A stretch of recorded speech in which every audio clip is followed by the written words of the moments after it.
Under the harsh white glare of the Denver truck stop's canopy lights, Johnny Callahan leaned against the cool chrome bumper of his midnight blue Kenworth, steam curling from the paper coffee cup in his hand.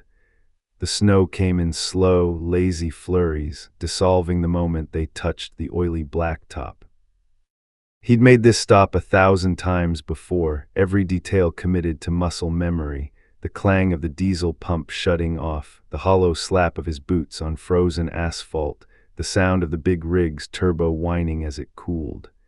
The air smelled like a mix of gasoline fumes and fried food drifting from the diner across the lot. A few other rigs sat idling nearby, their marker lights glowing faint amber in the night. Johnny's hazel eyes scanned the lot, not because he was worried, habit, that was all. Another run to Phoenix, the night manager, Larry, called from the office doorway, rubbing his hands against the cold. Yup, Johnny said, taking a slow sip of coffee. 42 boxes of high-end circuit boards. Worth more than I make in a year. Larry chuckled. Better keep your eyes peeled. Folks hear electronics and start thinking payday. Johnny smiled faintly but said nothing. He'd been on the road nearly 2 decades without losing a shipment or missing a delivery. He wasn't careless. His wife, Alina, would tell anyone who'd listen that Johnny could plan a route like a chess game. 3 moves ahead, every variable accounted for.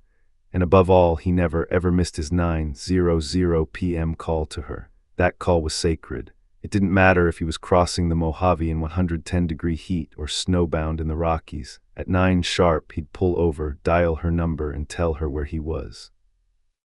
Sometimes they talked about nothing, her day at the community college library, a new recipe she'd tried, some oddball driver he'd seen on the highway. But it was their anchor, proof that no matter the miles they were tethered, tonight would be no different, or so he thought. By 6:00 p.m. he'd cleared the southern edge of Denver. The storm was light, the road mostly dry. The cab smelled faintly of pine air freshener, a comfort in the small, ordered space that was his second home. He had the radio low, an old Merle Haggard song humming through the speakers, and a thermos of coffee wedged in the cup holder. He tapped the steering wheel to the beat, eyes on the white lines sliding under his headlights. Somewhere past Colorado Springs, a dark SUV slid into his rear view.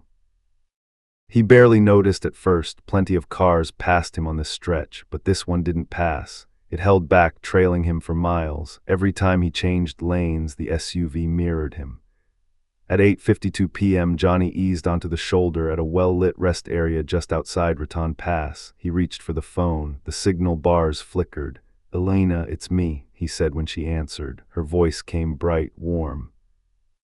"Hey, you're early tonight. Figured I'd get my call in before I hit dead zones in the pass. Everything's good, weather's light. I should be in New Mexico in." A hard knock on the driver's door cut him off. Johnny froze. The knock came again, sharper this time.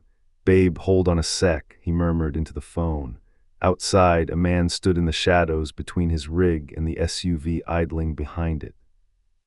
Stocky build, hood pulled low. Johnny cracked the window an inch. "You broke down?" Johnny asked. The man didn't answer, just pressed something metallic against the glass.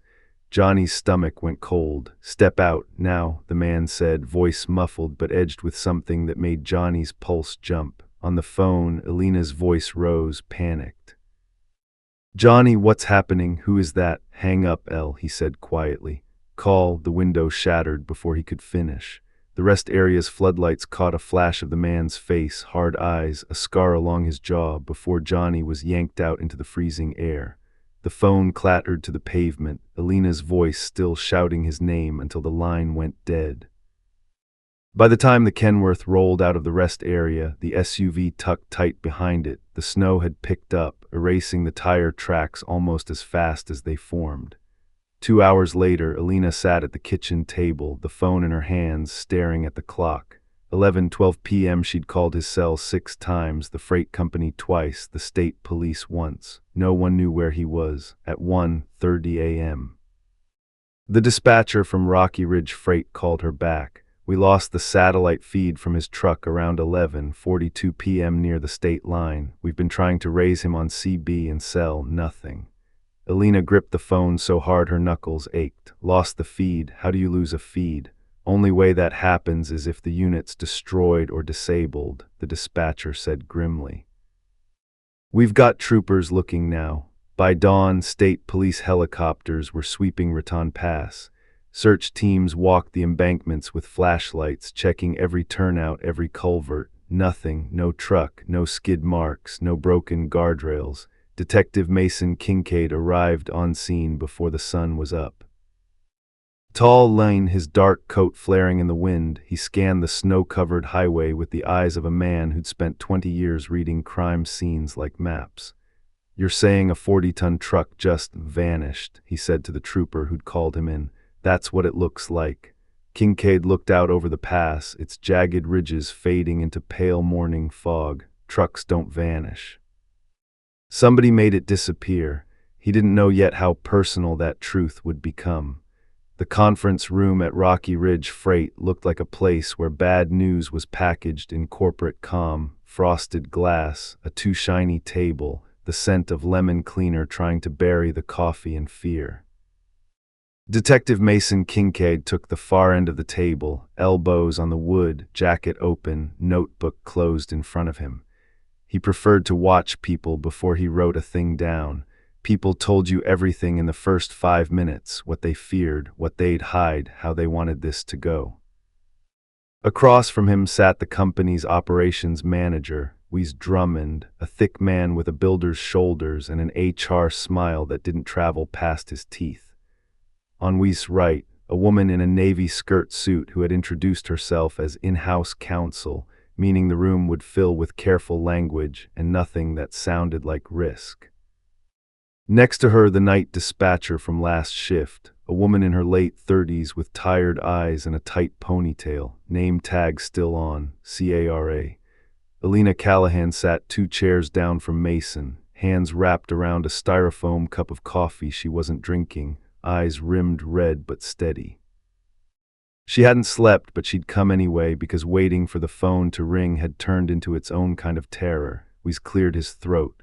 Detective, first and foremost, we care deeply about Johnny, he's family. We're cooperating with every good, Mason said. Then let's start with the satellite data.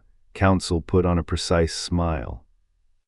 We'll provide any materials requested through proper channels. Mason let a beat pass. That's a lovely sentence, Ms. Keating. I've got a family out there without answers. If you make me chase paper, I'll do it, but it'll cost us hours we don't have.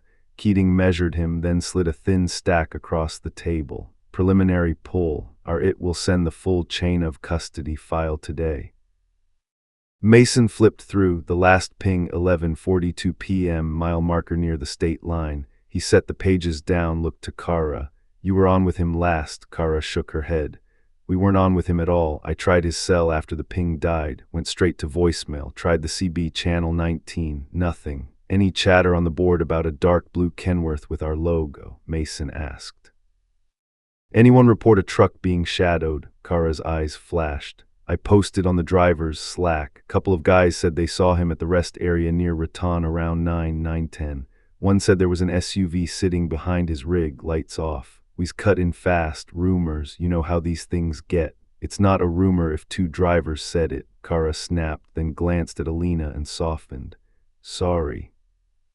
Mason jotted one note, SUV. Any history of hijack attempts on your Phoenix run? Keating's smile returned thinner. We're not aware of an ongoing pattern, detective. That wasn't my question. We's interlaced his fingers, knuckles white. We've had theft in the industry, sure, but Johnny's a pro. He knows not to stop for nonsense. He shifted, tried to sell warmth. He's one of our best. Alina finally spoke, voice low. He never misses his call. He never has. No one in the room had an answer for that. A knock at the door. A security guard in a gray shirt stepped in with a thumb drive. Video from the yard, sir. Wes grabbed it, handed it toward Keating. Mason extended his hand, and after a look, she gave him the drive. He followed the guard down the hall, Alina on his heels. In the security booth, the guard keyed up the previous 3 days of footage. Tractors and trailers drifted in and out under the sodium lights, drivers hulking in jackets, forklifts trundling. At 2:18 a.m. the night after Johnny disappeared, a man in dark mechanic's coveralls walked into frame near the exact slot where Johnny usually parked between runs. He moved slow, not lost, assessing. He crouched beside the wheel chalk line, ran a hand along the oil-stained concrete as if reading Braille. "Who's that?" Mason asked. The guard shrugged, didn't sign in. The man rose, looked up at the camera only for a second, square face, 50-ish, a thin white scar down the jaw. He turned, walked beyond the bay doors, out of frame. "Security approach him?" Mason asked. The guard swallowed. "I was on the other side dealing with a drunk driver trying to sleep in a reefer. By the time I got back on this side, he was gone." Mason's jaw ticked. "You log it." The guard flushed. "I meant to." Alina leaned closer to the monitor, one hand braced on the desk. "That's the same scar," she whispered. Mason turned. "Same as what?" Her eyes flicked up, fighting a memory she didn't want. When Johnny's call cut off, he said someone was at the window. He described a scar when he called me back in '94, when a guy tried to sell him counterfeit parts off I-10. Said, "Scar like a lightning bolt off his jaw." He never forgot a detail. Mason let that hang a second. He replayed the clip, pausing on the man's face, took a picture of the screen with his phone as evidence markers ticked through his head. "Print me a still," he told the guard. "Now, and pull every angle with this guy on it." Back in the conference room, Keating had her laptop open, pretending to be helpful. Mason slid the printed still onto the table. "Who is he?" Alina asked. We stared at the photo. "He doesn't work here." "That's not an answer," Mason said. Keating's voice sharpened. "Detective, with respect, you're in our facility and we're cooperating, but we won't have employees harassed." "Then give me your vendor list, mechanic, subs, anybody who touches your fleet," Mason said. "Today." Keating paused, calculations flickering behind her eyes. "I'll see what I can do." Mason's laugh was humorless. "See faster." He turned to Alina. "I need Johnny's recent stops, receipts, bank charges, anything. Can I pick up his home mail? Sometimes drivers keep paper logs in glove boxes at home in case software glitches." Alina nodded. "You can take whatever you need." We shifted again. "Detective, we're also dealing with insurance, notifications, and—" "You're dealing with me," Mason said. He pushed off the table and stood. "Ms. Callahan, let's go." As they stepped into the chilly parking lot, the front range a pale smudge beyond the warehouses, Alina hugged her coat tight. Do people think he ran?" Her voice was small on the last word. Mason hated this part. "There'll be talk, internet, other drivers. People like a story that explains why scary things happen to good people." She stopped him beside his unmarked sedan. "If he ran, he would have called me." "I know." He met her eyes, "and I don't think he ran." The wind cut across the lot, and Alina glanced back toward the building. "We sent flowers when Johnny had appendicitis last year. He made sure Johnny got roots close to home for Christmas." Her face tightened. "I don't know who to trust anymore."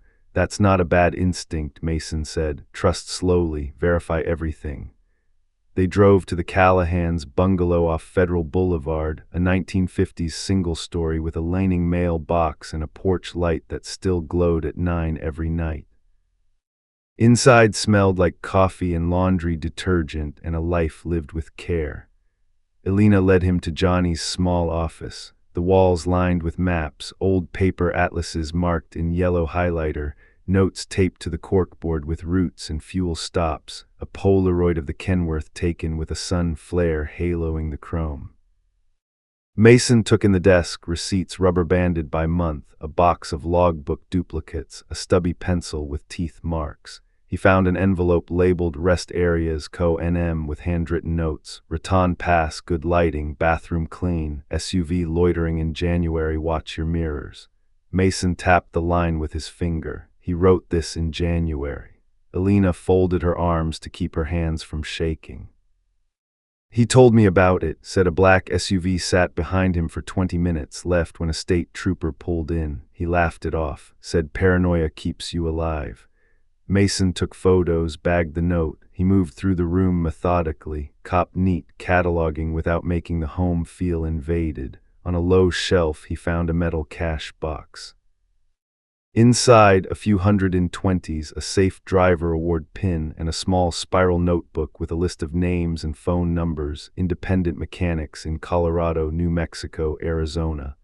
One name had a star next to it, M. Cardenas, Honest, Santa Fe, 505. Did Johnny owe anyone? Mason asked. Money, favors, Alina shook her head.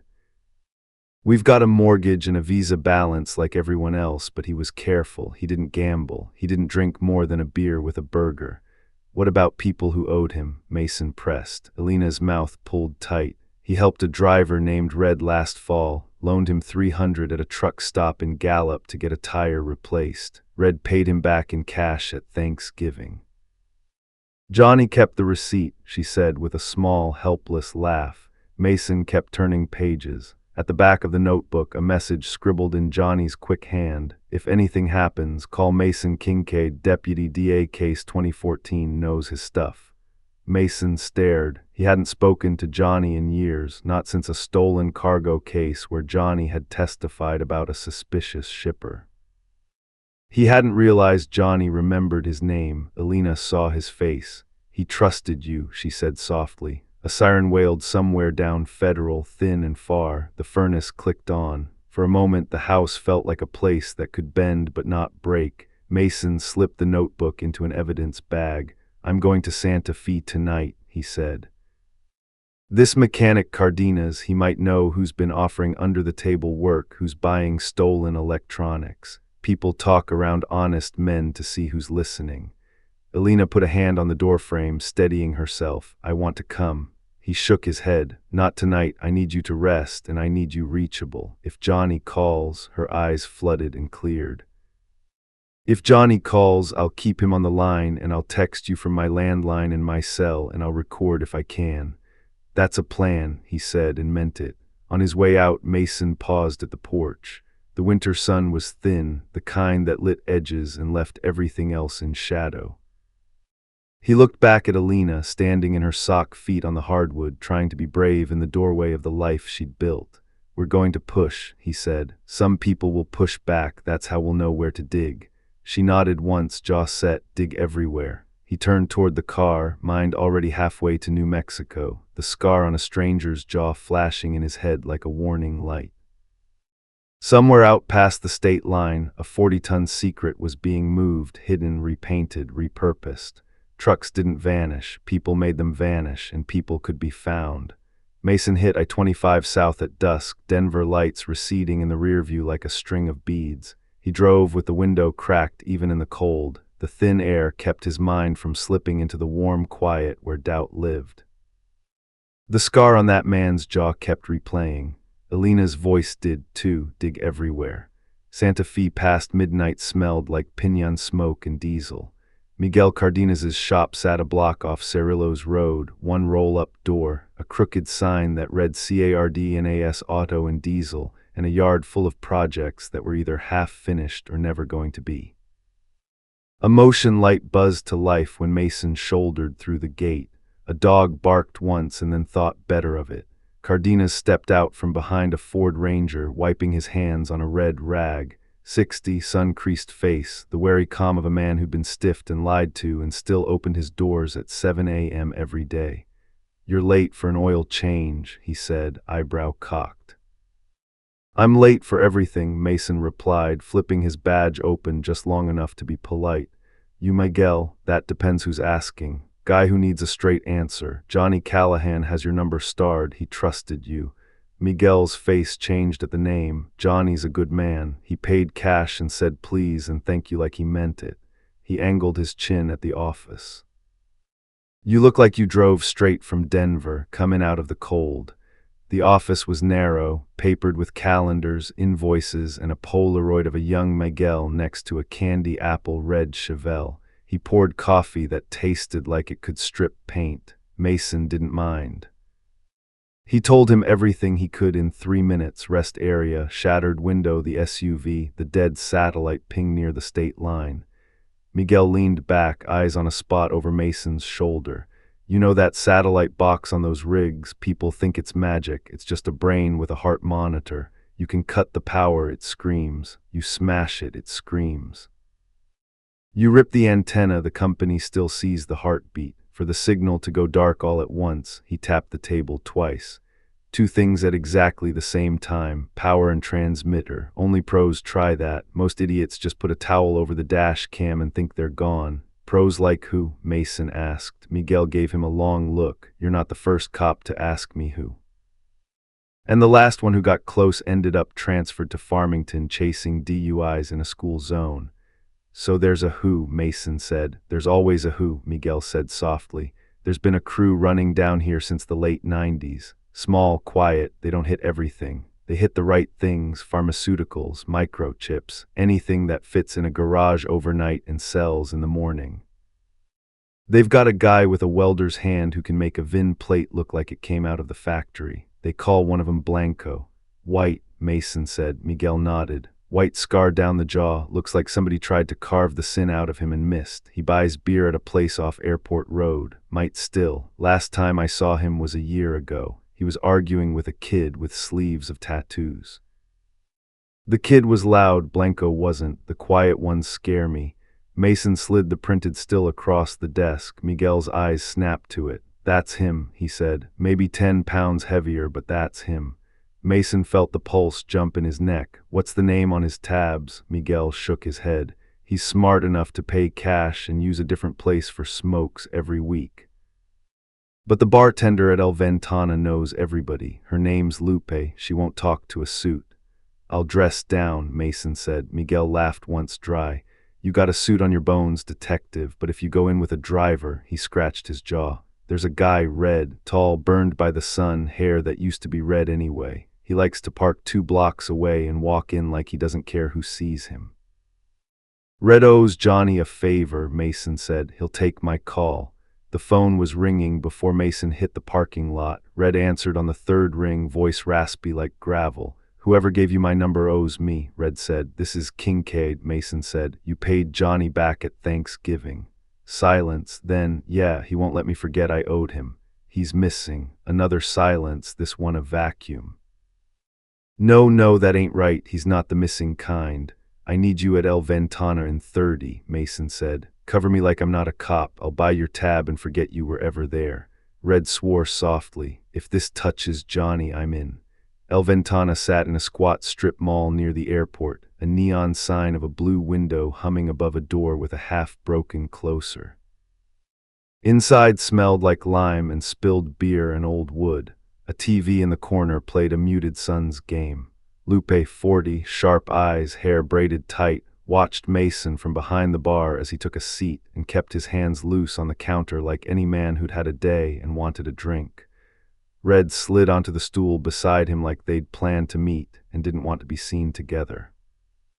He ordered a Tech 8, you the dentist, he muttered, not looking. Tonight I'm whoever gets you to ask a question for me, Mason said. He kept his voice low. We're looking for a man called Blanco. Red took a slow pull. I don't like saying that name. We'll call him Lightning, Mason said. Scar off the jaw. Red's hand tightened around the bottle. He was in here 2 nights ago. He doesn't drink much. Knocks back a shot of bourbon and stares at the door like he's daring it to open. Who does he talk to? Mason asked. Guys who don't say thanks, Red said. Guys who tip in cash and don't make eye contact. One kid with tattoos, cobweb on the elbow, anchor on the wrist, the kind of art you regret by 30. He calls the older one Patch. I thought like eye patch maybe, but it's that scar. Mason risked a glance up. Lupe was already in front of them, wiping imaginary spills. You boys are whispering like church ladies, she said. Her eyes flicked from Red to Mason and back. You're a cop. Tonight I'm a man trying to bring another man home, Mason said. He let the truth sit between them. Johnny Callahan. Lupe stared at him a beat longer. The hardness in her face cracked just a hair. The driver with the clean hat, she said. He always took it off when he sat down. Said his wife told him his mama would haunt him if he wore a hat at the table. That's him, Mason said quietly. Lupe looked at Red. If this goes sideways, I never met you. It always goes sideways, Red said, but his voice had warmed. Lupe lined in. Your Blanco isn't Blanco anymore. People cycle names.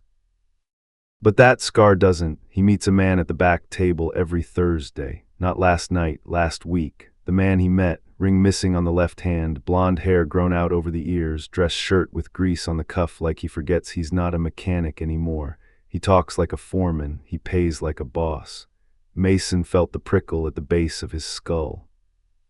You ever hear a name? Folks don't share names with me, Lupe said. They share lies, but I heard someone call him Holt once like an accident. The other man's face went still as a pond. Mason stared at the bar top. Holt. He hadn't heard that name in years, not since a cargo theft case where a smart dispatcher from Denver had shown up to court to watch, just watch, as if the outcome affected him personally. Brian Holt had shaken Mason's hand in the courthouse hallway and said, "You're the kind of cop that makes the rest of us feel safer." The memory hit like bad whiskey. Lupe poured a small bourbon and pushed it to Mason. "It's on me. I'm working," he said. "You look like a man who could use a sip," she said, "and I like that you remember a woman's mama." Outside, the desert cold hit hard. Red lit a cigarette with hands that shook more than the air required. "Holt," he said and spat into the gravel. "Dispatchers know the world. If he's mixed in this, Johnny S." He swallowed the rest. "What do you need from me?" "Put the word out on Channel 19, Mason said. "Careful, ask if anyone's seen a midnight blue Kenworth with Rocky Ridge logo south of the line. No names. If anyone says yes, you text me. If you see that SUV, the black one, no plates on the front, you don't be a hero, you call." Red grunted. "You gonna tell Alina?" "I'm going to tell her everything I can prove," Mason said, "and I'm going to prove it fast." He didn't sleep that night. He drove north again because the road steadied his head, because motion felt like progress, because stopping meant thinking about the way Holt had watched him in that courthouse like a man measuring cuts. At dawn, he pulled into the State Police Tech Lab in Pueblo, a squat building that smelled like coffee and solder. Jess Nguyen met him at the door, ponytail, hoodie, eyes that missed nothing. "You brought me a mess," she said, already grinning. "Company says the satellite unit died on its own," Mason said. "I want you to tell me how." Jess snorted. "On its own, my ass."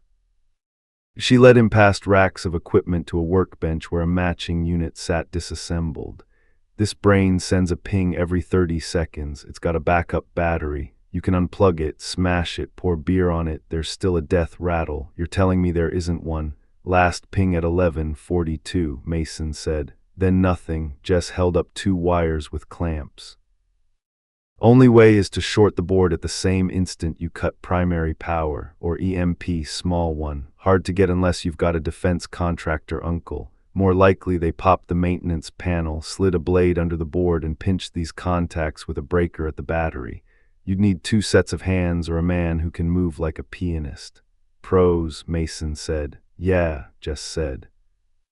"And one more thing, your company's unit logs a proximity handshake when a service tablet comes within 6 feet.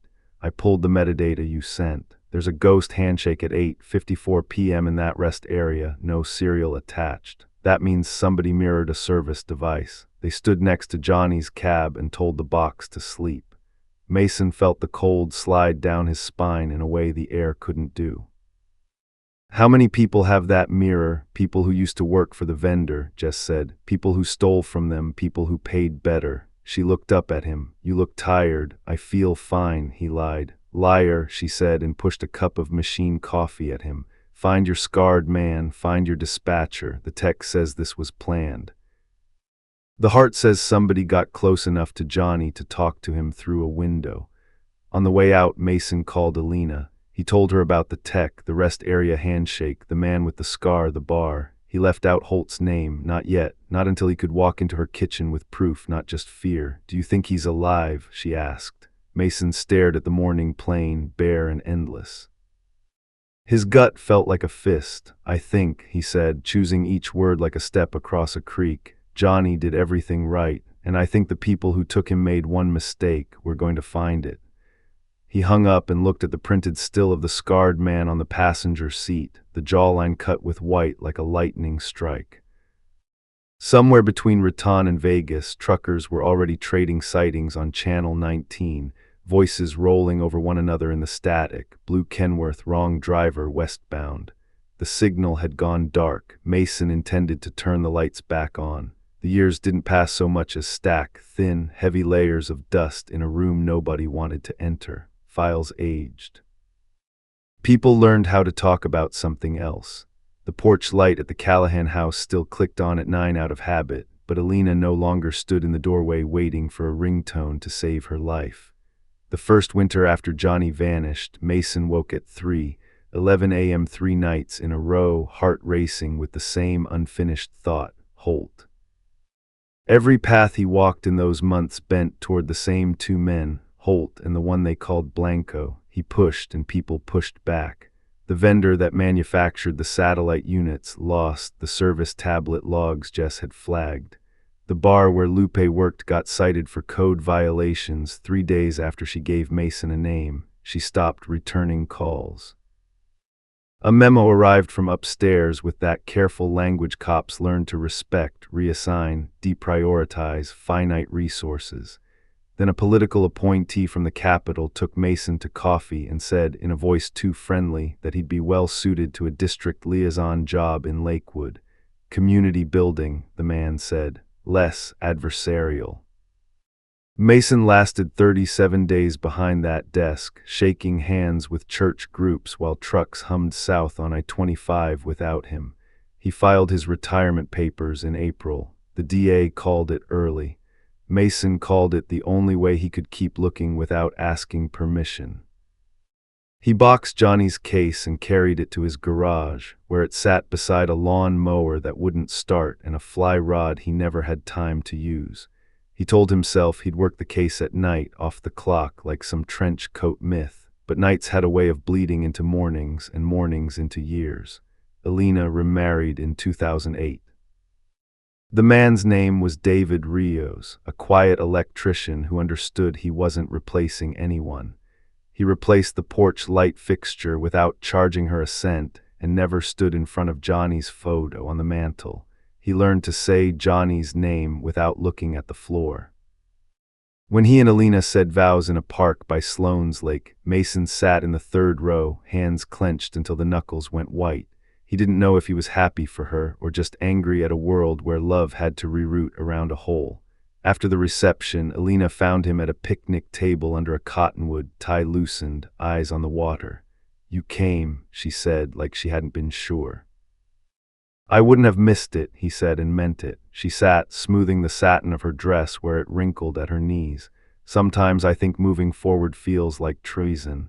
Sometimes it's the bravest thing a person can do," he said. She stared at the lake, wind stippling the surface. "Do you still look?" He didn't lie. "Every day I don't is a day I don't sleep." She put her hand on his just for a second, then "Don't stop." He didn't, but the trail cooled into something like stone. It wasn't that there weren't leads, there were too many. The first sighting came in one from a truck stop off I-40 in Kingman, Arizona. A blue Kenworth with a Rocky Ridge logo, Colorado plates, driver too young, too tattooed. The witness, an elderly couple in a Winnebago, swore up and down the rig had a streak of touch-up paint on the passenger door like a bruise. Mason drove all night, drank gas station coffee so thick it could stand a spoon, and walked the truck stop in the bladed heat. He found the streak of paint, sure, on a different truck. Belonged to a guy named Duck who'd been hauling onions out of El Centro since Reagan. In 05, a border agent in Nogales sent a message through a friend of a friend, a blue Kenworth used as a decoy in a smuggling run. No drugs, just expensive chips in factory boxes rooted for storage and never seen again. Mason pushed the tip to the feds. A week later, he got a crisp voicemail from someone in a suit who mispronounced Johnny's last name and thanked him for community intelligence. He never heard another word. He collected all of it, printouts from web forums where night owl drivers traded stories on message boards built on code older than some of the posters, disposable phones with numbers scrawled on index cards, receipts for motel rooms in places people drove through rather than to. He met with 3 different private investigators, all of whom told him in different ways that anyone who could make a truck disappear could make a body vanish faster. He kept going because it felt worse to stop. By 2012, the internet had learned to turn grief into a hobby. A subreddit called r/Blue Kenworth spun up and swelled to 12,000 members who reverse image searched every corporate truck photo and phoned the tips line if they found a midnight blue rig with the wrong chrome on the hood. They fought, too, about whether truckers were heroes or hazards, about whether Alina should just accept it and move on, about whether Mason was a washed-up cowboy chasing ghosts. Mason didn't read it. Alina did once and then never again. She met Mason at a diner off Colfax that year, late afternoon sun glaring through the blinds, heat baking off the asphalt. She had a silver streak in her hair now that she refused to dye. Mason had more lines in his face and a way of rubbing his thumb and forefinger together like he was counting grit. "There's a guy from Vegas," Alina said, sliding a printout across the table. "Says he saw a truck like Johnny's outside a casino loading dock 2 summers back. Says he tried to talk to the driver and the guy peeled out." Mason scanned the message, anonymous handle, no photo, says he was too drunk to snap one. "You think it's nothing," she said. "I think it's something people say when they want to be part of the story."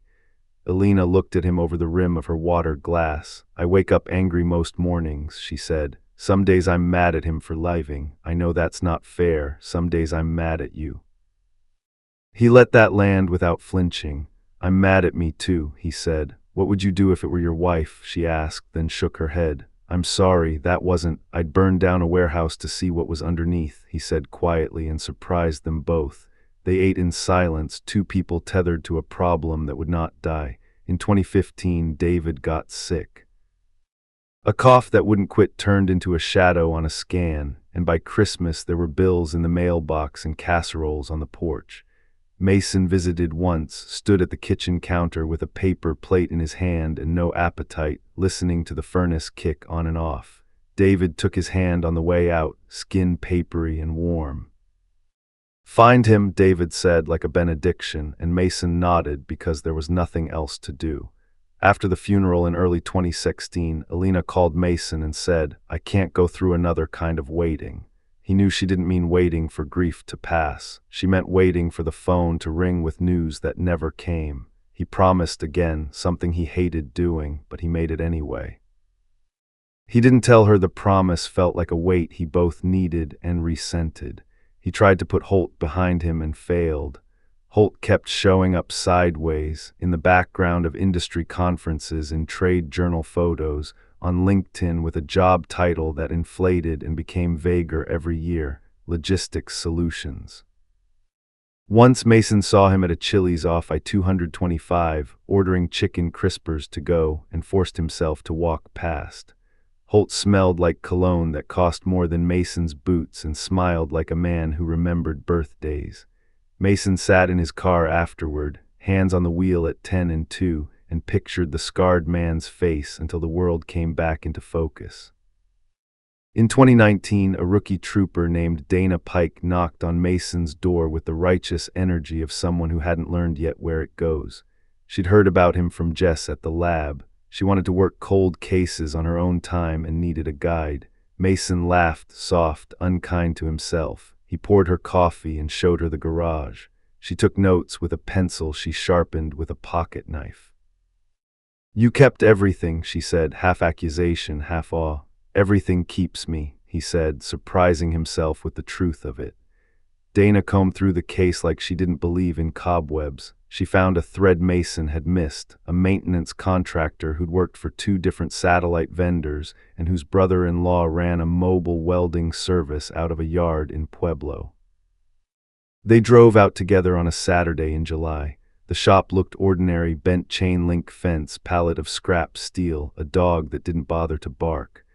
The brother-in-law looked at their badges and said, "You got a warrant." They didn't. He shrugged, went back to grinding a seam, sparks skittering like fireflies. It was nothing, maybe, or it was everything, and they were a signature short. COVID came and turned the country into a place where even eye contact felt dangerous. Truckers became essential, then invisible again. Alina started working part-time at a victims advocacy center, helping other people navigate the bureaucracy she knew too well. She became the person who held the clipboard and said, I can sit with you while you make that call. Mason turned 60 and bought a used canoe he never put in water. He went walking instead, miles along the Platte where geese hissed and teenagers tagged the underside of bridges. He talked to himself sometimes and didn't care if anyone heard. When he dreamed of a rest area under hard lights and the sound of a window cracking like ice. In the spring of 2024, a kid in Tucson posted a dash cam clip to the subreddit. Late night on I-10, a blue Kenworth drifting just enough to be wrong, a man's arm out the window with a pale seam of scar at the wrist. The video got 100,000 views, 3 local news write-ups, 2 podcasts. Dana sent Mason the link with a single word, again. He didn't want to care, he cared, he called Alina. It's probably another almost, he said. I know, she said, call me anyway. He picked up tacos from a place on Sheridan and took them to her porch. They ate sitting on the steps, February cold biting their ankles through their jeans, salsa making their noses run. I tried to sell the truck, she said out of nowhere, meaning the Kenworth in the Polaroid, meaning the idea of it. I put the photo in a drawer, it crawled out overnight. Some things don't want to be put away, he said. Then what do we do, she asked. We wait for the thing that doesn't fit, he said, and we tear at it until it's a hole. In late January of 2025, a message pinged Mason's phone at 5:42 a.m., 3 beeps that didn't match any app he'd installed. It was Dana. She de-added him to a multi-agency alert list without asking. Heads up, her text read. Demolition near Las Cruces. Backhoe hit steel. Owner called it in. Mason stared at the words until they rearranged themselves into something he could act on. He put the canoe up for sale the same morning just to make space on the garage wall. Then he pulled Johnny's box out from under the workbench and set it on the passenger seat like a companion. He started the car, the engine catching with the rough cough of cold metal, and turned south. The road unspooled in front of him, long and straight and familiar. Somewhere ahead, a crew with hard hats and reflective vests had stopped what they were doing because the ground refused to give up its secret quietly. Somewhere ahead, the years that had stacked like dust began to stir. The demolition crew had stopped mid-bite in their breakfast burritos, excavator idling with a diesel cough, when the bucket shaved a curl of bright blue from the dirt like it had nicked the sky.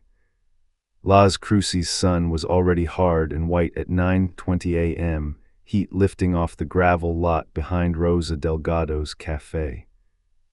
The foreman, a guy named Hector with a faded Aga's cap, waved his arms in circles no one could misread.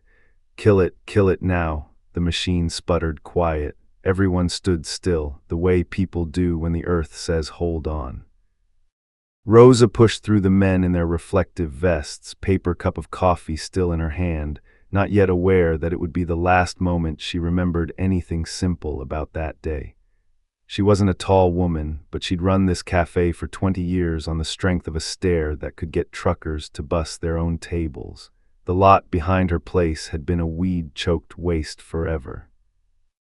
She'd imagined line striping, a food truck, a string of Edison bulbs and Friday bands. Instead, blue paint and chrome winked from a trench like a buried fish. What is that? She asked. Hector worked his jaw, swallowed. I think we hit a vehicle. Rosa's stomach went thin. Then we stop, she said, the business owner's voice returning because rules were how you got through days. Nobody touches a thing. Hector nodded. I'll call the sheriff. By the time Mason rolled up, the lot was cordoned off with yellow tape that said sheriff's line do not cross, and the kind of quiet had settled that meant people were speaking softly out of respect they didn't know who to give to yet. He parked on the street and showed his old badge because old habits didn't die just because your paperwork said retired. The deputy at the tape looked about 12. Detective Kincaid, the kid said, reading the name and processing it like a word from a book. You're not on my list. I wasn't invited, Mason said. I came anyway. The kid looked over his shoulder at the anthill of movement, evidence techs in booties, the county medical examiner's van, a man with a tablet arguing with a man with a clipboard. Talk to Lieutenant Alvarado. Alvarado was a woman in her 40s with sharp cheekbones and a braid pulled so tight it looked weaponized. She clocked Mason, the scar tissue of experience recognizing itself. "I know you from somewhere," she said, not offering her hand yet. "You testified for the state in a freight hijacking in 11, Mason said. "I was the one who didn't sit down when the defense objected." Her mouth twitched. "You've still got your stance." "I've still got a missing driver," Mason said. She gave the smallest nod. "You can look, you can't touch. You say we, and I'll make you spell your jurisdiction." "Fair," he said, grateful for competent boundaries. They walked to the edge of the trench, blue paint on the nose of a cab. Chrome bumper pitted but intact. The earth had been cut clean, like a cross-section in a textbook.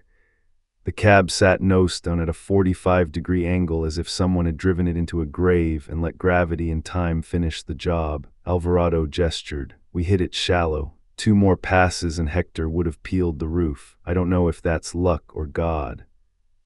"Sometimes those are the same thing," Mason said. Rosa stood nearby, arms crossed, eyes scanning the reach of her property as if it had betrayed her. She looked like someone bracing to argue with a health inspector and finding a priest instead. "You own the lot?" Mason asked her. "For 8 years, she said. "The warehouse was empty when I bought it." "Paperwork says it's been empty since before my kids were born." "Who had it before that?" Rosa shrugged. "A shell company out of Albuquerque that bought it from a shipping outfit that folded. It's changed hands more than a stray cat." An evidence tech with gray hair and careful hands eased into the trench on a ladder. He used a brush on the windshield the way an archaeologist brushes a bone. The glass had a spiderweb of cracks. On the passenger door, 3 small, neat holes on a diagonal that lined up like a grim constellation. Mason felt it behind his ribs, a tightness he'd learned not to show. Holes like that had trajectories, angles, origin points. He could see it out of time now. Night air or hard noon, a man outside the cab with a gun, another man inside taking it and not leaving. He heard the crack before it happened, the way memory does theater.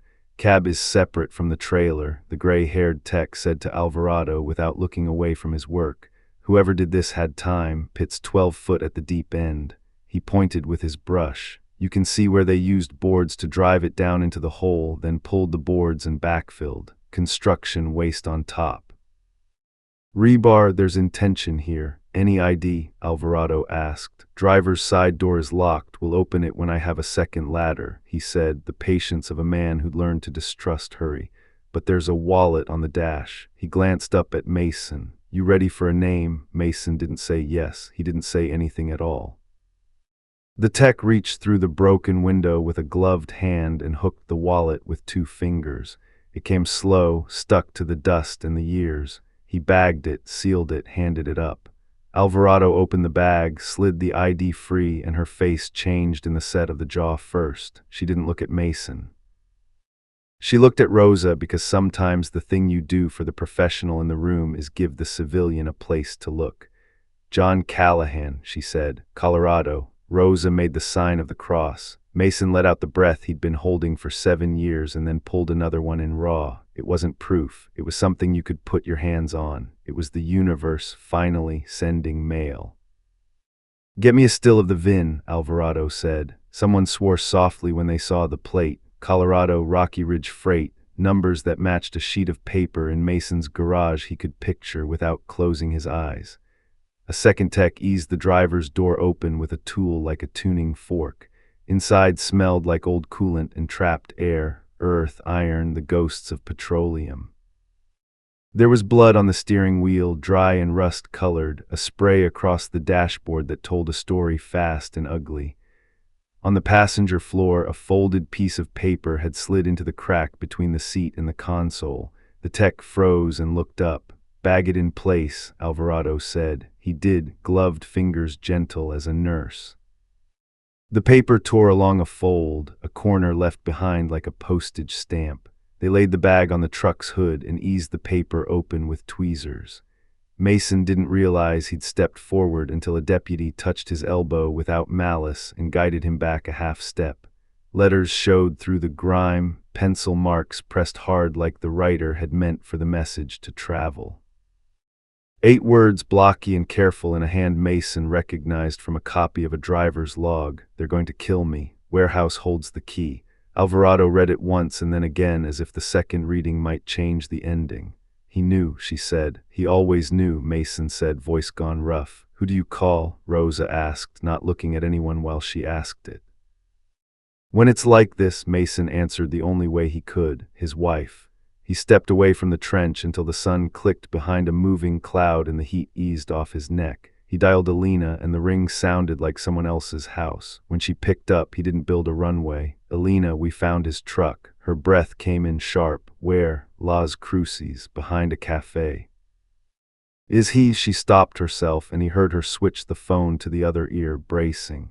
"What do you have?" "His wallet, his truck, a note in his handwriting. There's blood." He didn't say body, he didn't say no body, he didn't say hope. He tried not to put any weight on any word. She would feel it anyway, the way people can sense your hand on the door from the other side.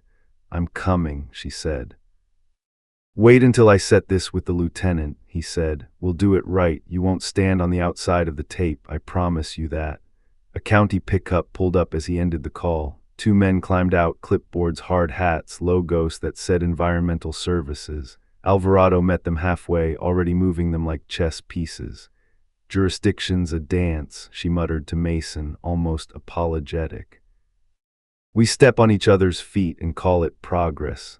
A dance is optimistic," he said. The argument started small: state versus county on chain of custody, county versus environmental on groundwater intrusion, environmental versus everyone on soil import permits for the backfill. Rosa stood politely while men explained things to her she already knew about her own property. When she finally raised a hand, they stopped. "Gentlemen," she said, "I would like to feed you all for free today because I understand what it is to do hard work. But if anyone spills one more word on my lot that isn't about that man's name and my liability insurance, I will throw someone through that tape."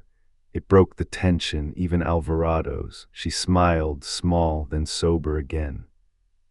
The medical examiner called up from the trench. "No remains in the cab, not at first glance." He scanned the floorboards, the seat rails. "There was a man in the seat when the blood hit, but he didn't stay." He looked at the note. He knew that too. Mason's phone buzzed. "Jess, send me photos, and Mason, don't let them speed past the VINs. Fresh welds tell lies." He texted her back a close-up of the passenger door seam, the paint just a tone off from the hood, the tiny, telltale ridge you'd miss if you weren't the kind of person who spent nights staring into holes. "FBI's en route," Alvarado said, phone at her ear. "Agent Tran, she's good, doesn't talk to hear herself. We'll need the history on that warehouse." She angled her head at Rosa. "You got a key?" Rosa held up a key ring big enough to clip to a belt loop, metal clinking like a wind chime. "I've had it for years," she said. "Never wanted to go in there alone. My mama's voice in my head said, 'Leave sleeping dogs,' but the dog found me." They moved in a knot toward the corrugated metal structure squatting at the edge of the lot, its windows papered with dirt, its side door padlocked. Hector took the lock with bolt cutters and stepped back. The door shrieked when it swung. Inside was the smell of old dust and something metallic under it. Light from the open door carved a long rectangle on the concrete. The vastness of the space made people talk softer without knowing why. There were pallets stacked along one wall, sections of tarp like folded shadows, a paint booth cobbled from plastic sheeting, and what looked like a bathroom fan. A welding table sat under a skylight patched with corrugate. On a shelf were cans of blue paint lined like soldiers. Jess's text pinged Mason's phone before he could call her. "If the paint's still there, you just found your fingerprint." Alvarado crouched over a square of floor that looked newer than the rest, her gaze cutting back and forth. "Different pour," she said. "Edges don't feather the same, it's smoother. No oil stain where there should be." Rosa crossed herself again. "How many?" Alvarado didn't answer. She didn't know yet, but she looked at Mason and he looked back, and neither of them said the thing out loud, that the ground under their feet had been fed more than once. Outside, the excavator sat quiet, a great animal waiting. Somewhere uphill, a siren wound low, dopplered by distance. The note sat in a bag on the hood of a truck that hadn't seen sky in years. words scrawled by a man who'd loved a woman enough to leave her something he hoped would be found. Warehouse holds the key. Then let's open the lock, Alvarado said, and the room started moving again. They started with the sound of a blade biting concrete, high, bright, and mean. The warehouse took it the way a body takes surgery, awake because anesthesia wasn't an option. Lieutenant Alvarado's team chalk-lined rectangles where the floor changed poor, smoother sections that didn't match the mottled, oil-pocked slab around them. A contractor in a dust mask ran the saw along the chalk, slurry pooling into gray rivers that a deputy chased with a shop vac. FBI Special Agent Lee Tran arrived without sirens, without a windbreaker billboard. Early 30s, black suit that didn't apologize for its practicality, hair tucked behind one ear. She moved through the space like she'd been in 100 rooms like this and still knew each one could teach her something new. "You're Tran," Alvarado said, meeting her halfway. Lee, Tran said, offering a hand that was dry and warm. "Thank you for the call in. Your note said we're looking at vehicle mod, possible interstate theft, and homicide likely older than my first cell phone." "Welcome to Las Cruces," Alvarado said. "Try the red chili." Mason watched Tran's eyes take in the makeshift paint booth, the welding table, the shelf of blue paint lined up like soldiers. She didn't smile at any of it, she just looked, which was better. "You're Mason Kincaid," she said, turning to him. "Just told me you'd be useful and annoying in equal measure." "That's a quote. I prefer persistent and housebroken," he said. "All my favorite people are both," she said, and then the blade screamed to a stop. The contractor and a deputy eased a cut slab up on crowbars. Air exhaled out of the hole, wet, cool. A tech dropped a flashlight beam into the void. The light found silver and a curve of steel that didn't belong to a warehouse floor. "Vehicle," the tech said softly, cutting through routine. "Box truck stripped." GPR showed 4 anomalies, another tech reported, unrolling a map of the floor with bright spray-painted circles. "Too small, too big." Tran radioed something short and clean. "Notify HQ, we're expanding the dig, probable multi-count interstate," and pocketed the radio again like it didn't own her. Alvarado lowered her voice. "We've got press forming a clot at the tape. I can keep them out of the building, can't keep the helicopter. The county attorney just texted, keep it tight."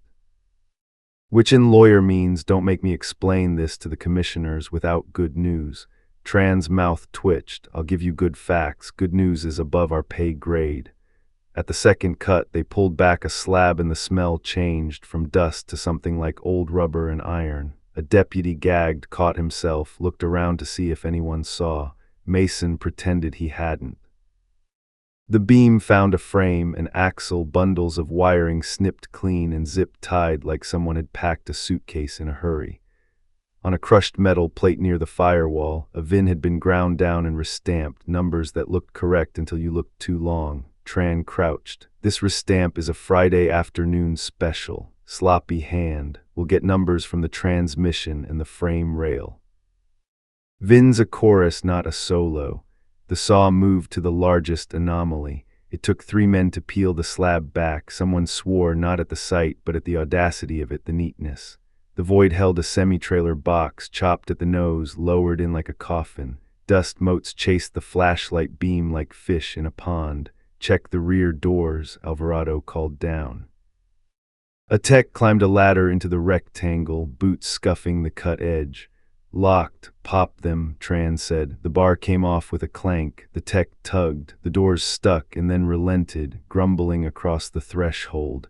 Shrink-wrapped boxes rose in tight rows to the ceiling of the trailer. The beam cut across labels that had faded from white to nicotine, brand names Mason recognized from catalogs that used to come to his house when they still came on paper.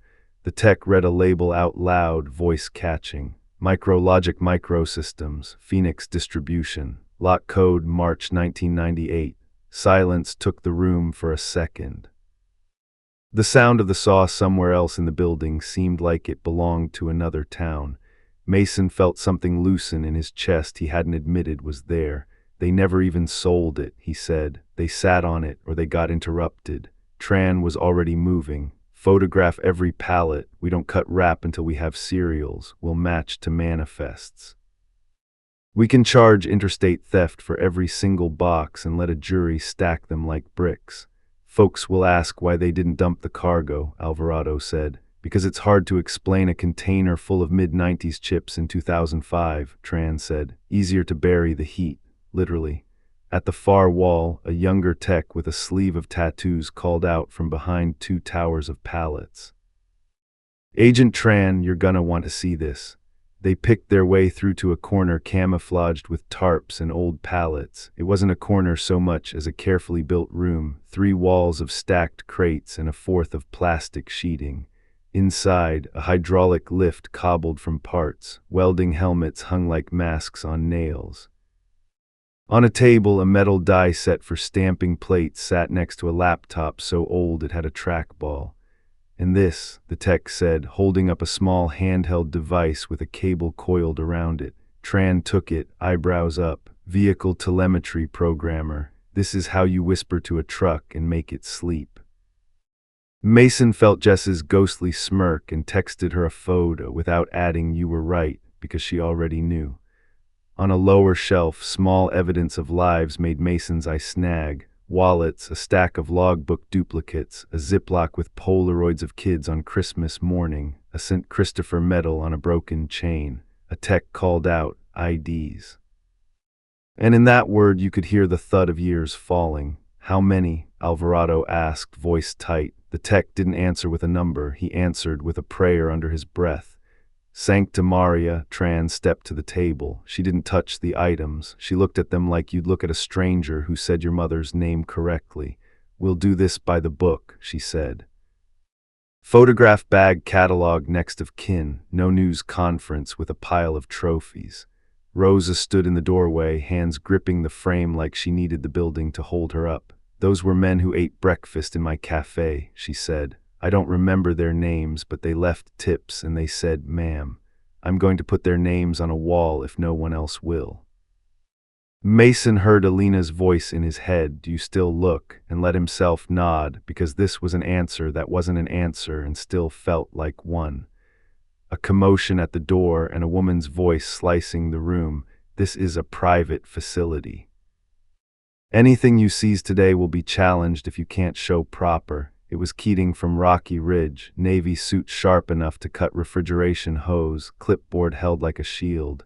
2 men trailed her in corporate polos, the kind with logos stitched in thread that said, we're respectable. Ms. Keating, Tran said without moving toward her, I appreciate your prompt arrival. You're welcome to stand exactly where you are and observe. You are not welcome to cross this threshold. Federal warrant is on its way. For now, we're operating under exigent circumstances. Keating's smile bared no teeth. Understood, our company has an interest in the recovery of our property. Tran didn't blink. Your interest is noted. Your property is evidence in a homicide. Have your counsel email my office if you'd like to be considered a victim for the purposes of restitution. Keating's gaze flicked to Mason, hardening. Mr. Kincaid, she said, as if saying his name would make him apologize for being alive. Still tilting at windmills, just the ones with bones under them, he said. She pivoted back to Tran. We'll need to manage the PR carefully. Our drivers, Rosa repeated, the possessive hanging in the air. He had a wife with a porch light, you don't get to hour him. Keating pressed her lips together and stepped back outside the shade line. Alvarado's radio popped. We've got a Channel 19 caller, a deputy said. Says he saw a blue Kenworth westbound on I-10 in 02, driver with a gray beard and a scar. Says the truck had Rocky Ridge ghosting through the new paint if you looked in the right sun. File it, Alvarado said. We're building a pattern. Pattern's already built, Mason said. He looked at Tran. You're going to run the shell company chain on the warehouse, untangle the ownership back to a person. You're going to get me a personnel list from Rocky Ridge and anyone who had access to route manifests in '98. You're going to ask Jess for the telemetry programmer's serial history so we can find out whose mirror told Johnny's truck to close its eyes.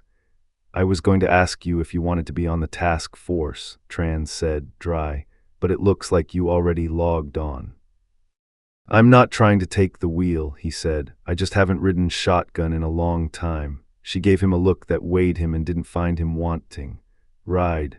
In the far bay, a young deputy with a sledge stood sweating over the last concrete rectangle. He swung again, the slab cracked, and the air sighed out, older than the rest, colder. The flashlight beam found the curve of another cab, this one a delivery truck painted a green that had been fashionably respectable in the mid-90s. On the passenger floor, wrapped in a tarp that had conformed to its shape, lay a human silhouette small enough to make the room feel suddenly smaller.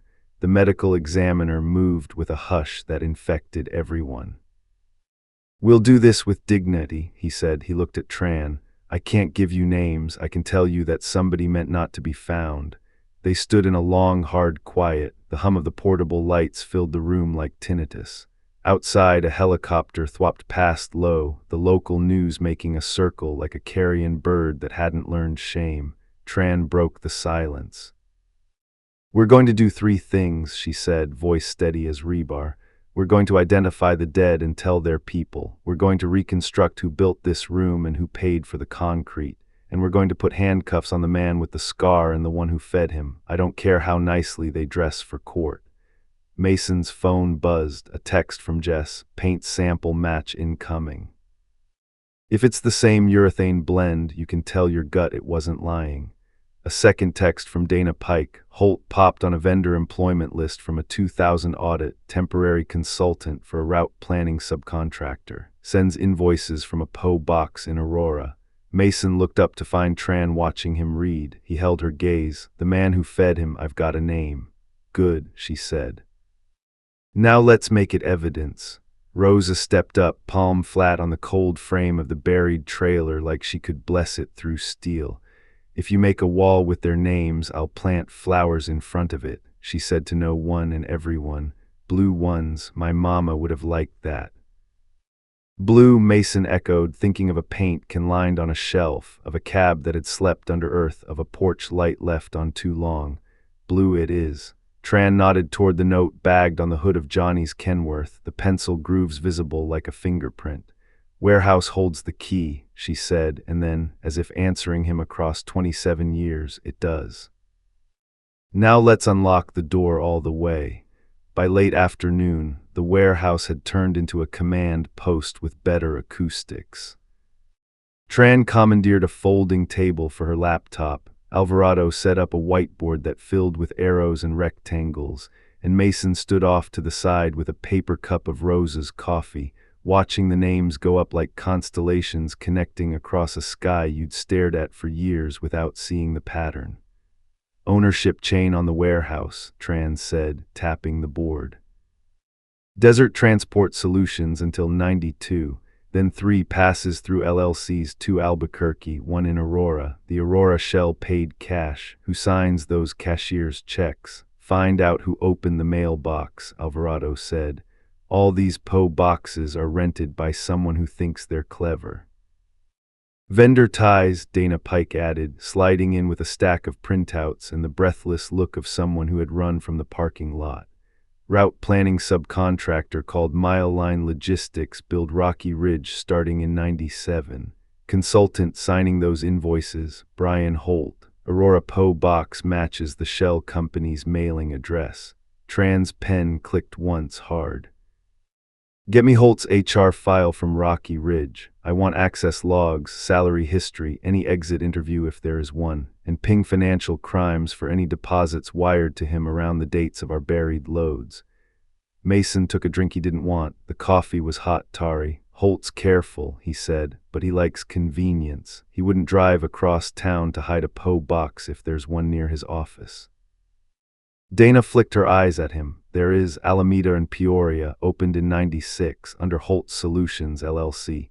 It's always Solutions," Alvarado muttered. Tran finished writing, then turned to Mason. "You ever look him in the eye?" "More than once," Mason said. "He was the guy who sent sympathy cards when a driver's wife had a baby. He showed up to Johnny's memorial with a clean shirt and 2 casseroles. He knew how to look like family." A deputy stuck his head in the door. Channel 19 chatter says a guy with a lightning bolt jaw was at a foreclosed warehouse in Albuquerque last month, poking around the fence after dark. Blanco, Mason said to nobody, letting the name fill his mouth like a bruise. Tran capped her marker. We could chase Blanco all day and never catch him. We build the case backward. The scarred man touches the truck, the shop, the cash buyers. Holt touches everything before that. Roots manifests where to wait and when. He's the inside hand. We get him to crack, everything else flows downhill. How? Dana asked. Tran looked at Mason. With something he didn't know we had. Mason knew before she said it where she was going. Security footage, she continued. In your notes you mentioned Johnny stopping by an auto shop the day before he vanished. If it's still standing, maybe someone across the street kept their tapes. Banks are hoarders by policy. Martinez Auto, Mason said. It was a tire place next door back then. Across the street, First Frontier Savings. Federally insured, Tran said. They outsource archiving to vendors, and vendors keep everything because they're paid to keep it. Dana, call the bank. I'll send DOJ language and a preservation letter. We'll need chain of custody a mile long. 2 hours later they were in a dim records room that smelled like cardboard and cool air. A pair of men in polo shirts rolling a metal cart stacked with plastic tubs the size of file boxes. The labels were hand-scrawled with dates and camera numbers, the script thinning and thickening as years went by. The vendor tech slotted a microcassette into a restoration deck like a relic from a museum and fed the signal into Jess Nguyen's laptop via an interface she'd built from spare parts and patience. Before I hit play, Jess said over speakerphone, you should know there's no Hollywood here. This is low-res gray soup with hiss. Soup's more than we had, Mason said. He felt his heartbeat find a new rhythm, small and fast. Elena's face flashed, then Johnny's Polaroid, then Holt's handshake in a courthouse hall.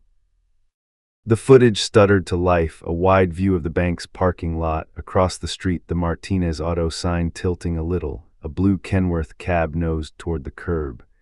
Figures moved as ghosts, a man in a cap, Johnny's posture even in silhouette. Another man stepping into frame, Holt's shoulders. You don't forget the way people carry themselves, their mouths moving.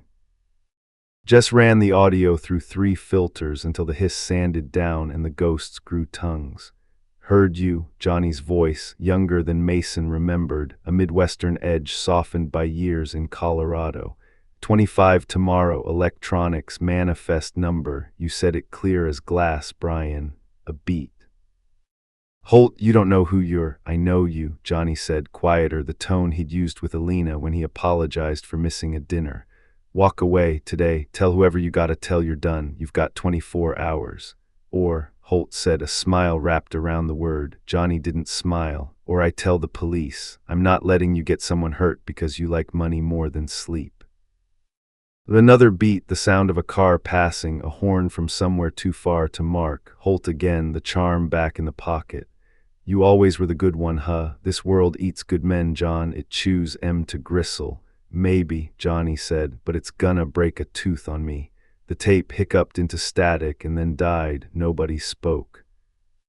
The vendor tech took his hands off the machine like it might burn him if he touched it wrong. Just let out a long breath into the mic. That's your ultimatum. Date stamped, street lawyer clean. He had motive and time. Holt's going to say it's out of context. It is. Tran straightened, the decision already moving down her spine. We Mirandize him, no surprise. We put the tape on the table. We put the note on the table. We show him Rose's buried trailer like a funeral brochure. He still thinks he's smarter. We show him the telemetry programmer, the way you whisper a truck to sleep. And then we ask him why his PO box pays for a warehouse he never stepped into. He stepped in, Mason said. He wore a nice shirt when he did. They met Holt at Rocky Ridge because Tran wanted him to feel home turf under his feet before she pulled it away. Keating tried to wedge herself into the room. Tran leaned an elbow against the jamb and said, "Counsel can sit outside until your client asks for you." Keating swallowed her objection and stepped back. Holt walked in with that same polite smile he wore to funerals and retirement parties. His hair had gone salt and pepper, neatly cut. He wore a white dress shirt with a faint grease shadow on the cuff, like Lupe said.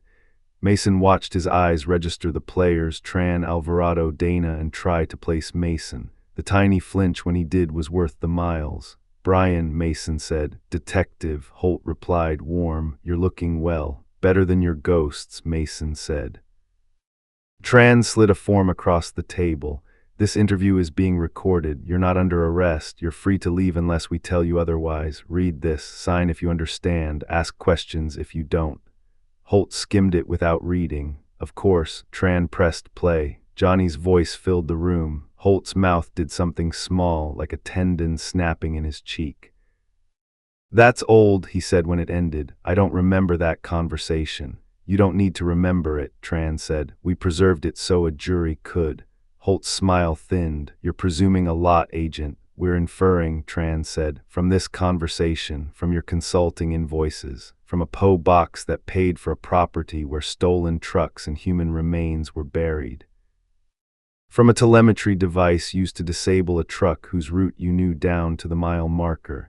He chuckled, low and practiced. "You've got yourself a narrative. We've got ourselves evidence," Mason said. He put the bagged note down like a photograph of a child.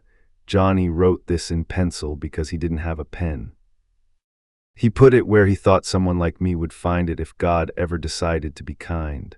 He leaned forward, elbows on the table.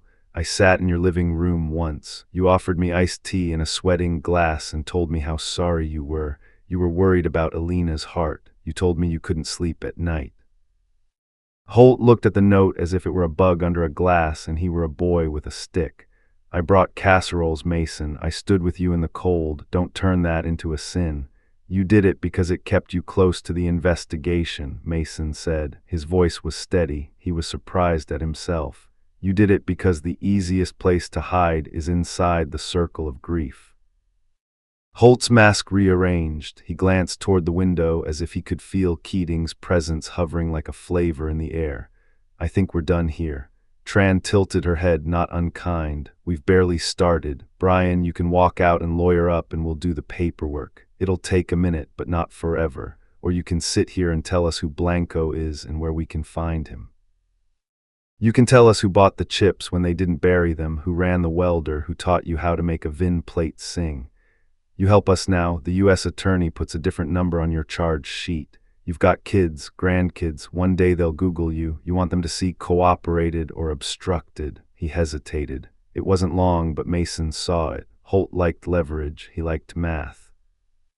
"Cooperation is a math problem with a timer." He smiled, gentle. "You need a villain, Agent. You always do. I'm a dispatcher. I move little boxes on a screen so people get their Cheerios and their iPhones. I don't bury trucks. I don't shoot men through windows." He looked at Mason, put soft sorrow in his eyes like makeup. "John was my friend." Mason felt heat climb the back of his neck. He kept his hands flat on the table. "Say his name like that again, and I will forget I quit my job." Tran held up a palm in a small, patient stop.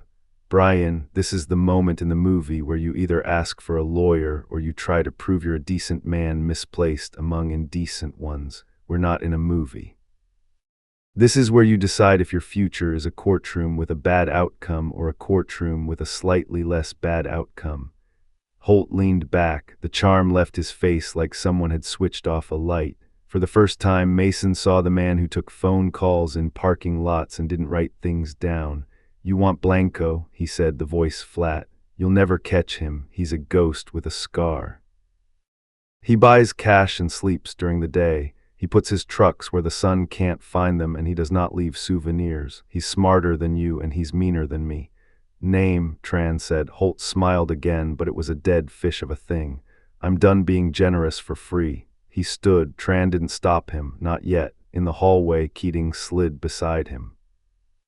"Well, they don't have me," Holt said, almost cheerful. "They have stories." Keating glanced into the room at Mason, at Tran, at the note sealed in plastic. "Stories put people in prison every day," she said, and was surprised at herself for saying it. Back in the room, Mason pressed his thumb and forefinger together until they hurt. "He's going to run," Dana said. "No," Tran said, pocketing the recorder. "He's going to come to work tomorrow like nothing happened. He's going to look up flights at 2:00 a.m. and decide that looks guilty. Then he's going to make a mistake because every careful man makes one when he believes he's the smartest person at the table. Mason stood and stretched the ache out of his back. What do we do until he gives us his mistake? Tran tapped the audio file on the table. We build the rest of the bridge. We knock on every door on that box street. We pull his phone records from 98 through 02. We find the gas stations within 1 mile of the rest area where Johnny called Alina and see which ones sold bourbon after 9. We go talk to Lupe. We show her a photo lineup and she points to Holt with the grease cuff, and we keep Blanco's name out of the press so he doesn't smoke bomb and vanish. Mason nodded, jaw tight. He said we. Tran's brow ticked. Who? Holt, Mason said. In that tape, we're going to I-25 tomorrow. He didn't say they. He didn't say a guy. He put himself in the car. Tran smiled with no humor. Then we're going to put him in a different one. When Mason called Alina that night, he stood in his kitchen with the lights off, watching the street lamp draw an orange circle on the asphalt outside. We found a tape, he said. Johnny told Brian to quit, gave him 24 hours. You can hear it. Alina didn't speak for a breath that lasted too long. When she did, her voice was very calm. He came to my house every year, she said. He ate at my table. He told me to have faith. I know, I want to hear Johnny's voice, she said. I want to hear him say the words you say he said. You will, Mason said. Not tonight, soon, I'll sit with you. I don't need you to sit with me, she said, then softened. That isn't true, I do. After he hung up, Mason put the phone on the counter and pressed his palms against the cool laminate. He could feel the case squeezing tighter, like a ratchet. Everything in him wanted to run down the hall and throw Holt into the cement room under the warehouse and ask him the names like a catechism. But that's not how it worked. You build the bridge. You walk people across it one step at a time so they can't jump. You keep your hands open when what you want is to make a fist. Outside, a truck downshifted on the avenue, the long moan of gears like an animal calling to its herd. He closed his eyes and listened to it pass. In the dark, he told himself the same thing he'd told Alina. We're getting there. And in a motel 4 miles from Rocky Ridge, Holt lay on a bed with a floral bedspread that wasn't fooling anyone, staring at a water-stained ceiling, his phone face down on his chest. He reached up and traced the circle a water leak had made, and when he finally turned the phone over, the contact he called was saved under a single letter, B. When the call connected, a voice like gravel and cigarettes said, "You waited too long." "Then fix it," Holt said, and looked toward the door as if someone were already knocking.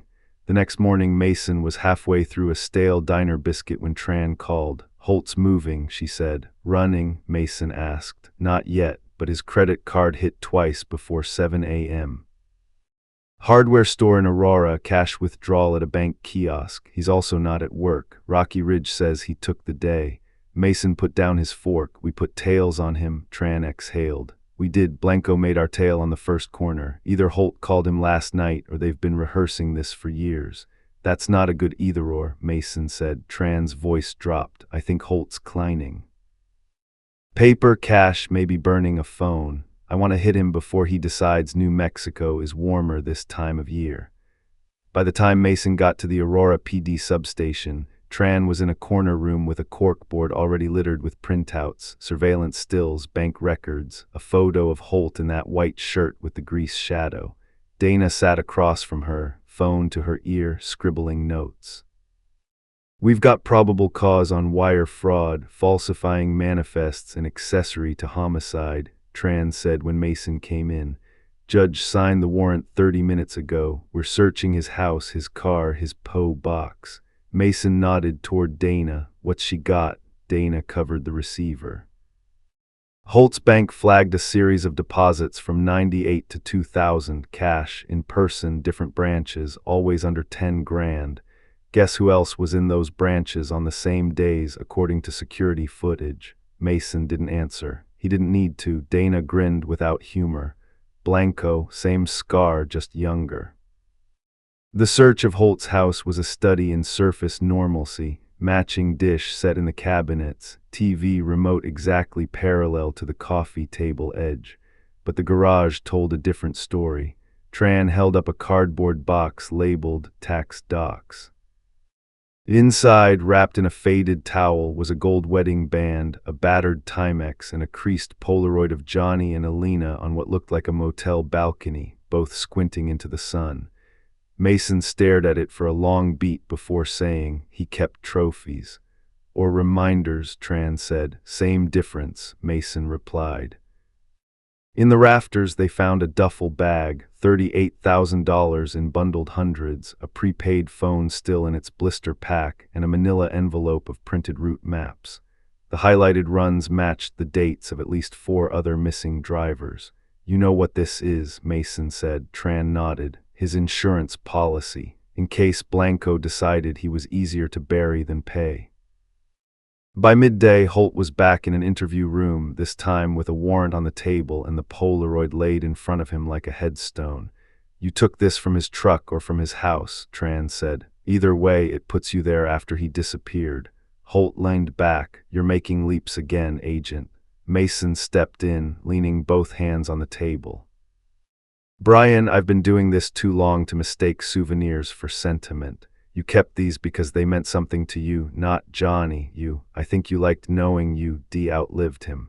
I think you liked holding on to the moment you decided you were more important than he was. For the first time, Holt's smile wavered. Tran opened the duffel on the table, let the cash and the maps sit there between them. Here's the thing, she said evenly. We can bury you in federal time for this, but we'd rather have Blanco. We know you talk. He's the one who doesn't, and I don't think you like being on the quiet end of that partnership. Holt looked at the money, then at the Polaroid. You think he's going to roll over on me? I think he already has someone in mind to take your place, Mason said. Men like him don't retire, they replace. Holt laughed once, bitter. You have no idea what he's capable of. Tran didn't blink, then tell us. That night, Mason sat in Tran's unmarked car outside Alina's house. She hadn't been told about the trophies yet. Tran wanted more leverage before that blow landed. Mason wasn't sure if keeping it from her was kindness or cruelty. She'll have to hear it, Tran said quietly, eyes on the windshield, and it's going to gut her. She's already been gutted, Mason said. This is just a different knife. Tran glanced at him. You think Holt's close to breaking? He's close to choosing, Mason said. Big difference. Across the street, the porch light came on, the same light Johnny had left on for years. Mason stared at it and thought of the Polaroid, the ring, the watch, objects that had sat in the dark for decades, waiting to hurt someone all over again. He exhaled. When he chooses, we'd better be ready. Tran nodded. Then we make sure his only choice is us. The trial was set for early spring, but by the time the first day rolled around, the air in the courthouse carried the weight of a storm that had been building for decades. Every hallway seemed to hold 2 conversations at once, one in whispers about the dispatcher and the warehouse, and another, silent, about what justice actually meant when the victim's body had never been found. Holt arrived in a navy suit that fit too well for a man facing life without parole. His hair was neatly combed, his shoes polished, and he walked with the same unhurried gait he'd used at Johnny's memorial all those years ago. If you didn't know better, you'd think he was here to collect an award. Mason watched from the back row, hands folded tight in his lap as the jury filed in. Alina sat at the prosecution's table as a victim's advocate observer, a black scarf wound around her neck, jaw set like she was bracing against cold wind. When Holt glanced in her direction, she didn't flinch, but Mason saw her fingers curl into fists under the table. The prosecution opened with the warehouse photos, rows of buried vehicles, VIN plates altered, Johnny's trailer full of untouched cargo. The Polaroid came next, then the audio from the bank camera, Johnny's voice steady as he gave Holt 24 hours to walk away. Mason had listened to it a dozen times, but here, in the hushed stillness of the courtroom, it hit harder. The words weren't just evidence, they were a man's last act of defiance. Holt's defense tried to play him as a middleman, a pawn in a larger operation run by the elusive Blanco. My client never pulled a trigger, the lawyer told the jury. He never buried anyone. He worked in logistics. He moved goods from one place to another. If criminals exploited his work, that is tragic, but it does not make him a murderer. Tran, called to the stand as the FBI's lead investigator, dismantled that argument one ledger line at a time. She walked the jury through the shell companies, the matching Poe boxes, the deposits under $10,000 to avoid reporting laws. Then she held up the telemetry programmer. "This device doesn't just disable a truck," she said. "It erases the driver's safety net. You don't use one of these unless you know exactly what you're about to do next." When the prosecutor asked who had access to Johnny's route information, Tran didn't look away from Holt. Brian Holt did, and no one else with his level of detail turned up on any of the other missing driver cases except him. The defense tried to rattle Mason on cross-examination, painting him as a bitter retiree chasing ghosts. "Mr. Kincaid, isn't it true that for over 20 years you failed to produce a single living witness, placing my client at the scene of Mr. Callahan's disappearance?" Mason leaned forward in the witness chair. "Yes. And if I had, we wouldn't be here. We'd be talking about a sentencing 20 years ago. But this case wasn't built on one witness. It's built on the fact that every piece of the puzzle leads to that man sitting right there." He didn't raise his voice. He didn't have to. Holt finally took the stand in his own defense, a move that surprised no one. He couldn't resist controlling his own story. He spoke in measured tones, admitted to knowing Johnny like a brother, but denied any involvement in his disappearance. "If I could bring him back, I would," he said, looking at Alina as if he were offering her something. She didn't blink. "You already took everything," she said, low enough that only Mason heard it from his seat behind her. On cross, the prosecutor went straight for the tape. "Mr. Holt, do you deny that's your voice?" "I can't recall," Holt said. "It's from the day before Mr. Callahan vanished. You can't recall whether you discussed intercepting a truck full of electronics with a man who disappeared hours later." Holt's jaw tightened. "I have a lot of conversations." The prosecutor lined in. "And how many of those conversations end with the other person buried 12 feet under a warehouse floor?" Gasps rippled through the gallery. Holt shifted in his chair but didn't answer. When the jury came back after just 6 hours, Alina gripped the edge of the table like she was bracing for a blow. "Guilty," the foreman read, "on first-degree murder, racketeering, conspiracy, and organized criminal activity." Holt didn't look at the jury. He looked at Mason. For the first time there was no smile, no mask, just something flat and cold. The judge offered Holt a chance to speak before sentencing. He stood, buttoned his suit coat, and said, "We had a good operation. It worked for years. John was going to ruin it over a misplaced sense of morality. I did what I had to do." A murmur swelled in the room. Alina's knuckles went white. Mason thought of the porch light, of the note in Johnny's handwriting, and felt the urge to stand, but Tran's hand on his arm kept him in his seat. The judge's voice was iron. Life in prison without the possibility of parole. The gavel fell. Outside, cameras swarmed. Tran handled the press with her usual economy, facts only, no sound bites. Alina slipped away down the side steps, Mason following at a respectful distance. She stopped under a bare sycamore and looked back at him. "It's strange," she said. "I thought this would feel like something, but it's just quiet." "It's not the end," Mason said gently. "It's the end of his part in it." "That's different," she nodded, eyes scanning the courthouse steps as if she expected Johnny to walk out, grinning, saying it had all been some long, terrible mistake. But the only footsteps were theirs, and the only light was the gray sky pressing down. Spring in Las Cruces came early that year. By the time Mason drove back down, the cafe's expansion lot was paved, striped, and ringed with low desert sage. But in the far corner, where the backhoe had first bitten into the earth, Rosa Delgado had made good on her promise. The memorial garden was simple: stone benches, a half-circle of flowering plants, and a granite slab with names cut deep enough to last. Johnny S. was first, followed by the others they'd been able to identify from the warehouse. Blue flowers, lobelia and salvia, spilled around the base, catching the sunlight. Alina was already there when Mason arrived, sitting on one of the benches, a paper coffee cup cradled between her palms. She looked tired, but not in the same way she had for years. This was the tired of someone who'd put down a weight, even if it left her sore. They did a good job, Mason said, lowering himself beside her. She did, Alina corrected, nodding toward Rosa, who was fussing with a hose on the other side of the garden. Said she wanted the place to look like people still cared, not just for us, for the drivers who never came home. Mason looked at the slab.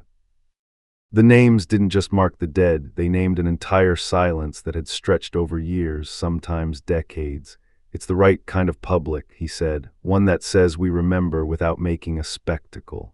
Alina sipped her coffee. The night after the sentencing, I couldn't sleep. I kept thinking about how many times Holt sat in my kitchen, how many times he looked me in the eye and lied.